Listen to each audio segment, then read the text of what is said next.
బాపట్ల శ్రీ లలిత త్రిపుర సుందరి పీఠం ఆధ్వర్యంలో నిర్వాహకులు నెమలికంటి హనుమంతరావు సారథ్యంలో కోన కళాక్షేత్రంలో కమలాత్మిక వేదిక అభిషేకాలు అర్చనలు నిర్వహించి నవగ్రహ లక్ష్మీ గణపతి సుదర్శన మృత్యుంజయ మంత్ర సహితంగా కళాత్మిక హోమం నిర్వహించారు.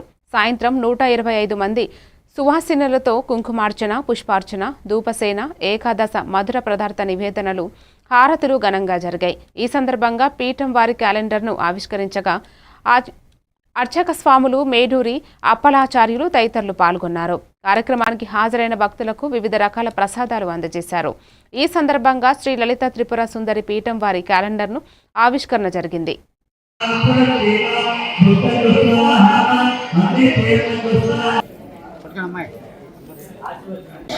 చోట చూసాం ఊర్లో దానికి సుమారు 60 లక్షల దాకా ఉంది.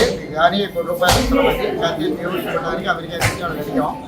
ఇచ్చే ఉద్దేశంలో ఉన్నారు. కాస్త దానికోసం మేము విరాళాలు మొదటిసారి ప్రారంభించబోతున్నాం. అంటే ఆల్రెడీ ఇదివరకు గుడికి చాలామంది ఇస్తామన్నా తీసుకోవాలి ఎవరి దగ్గర.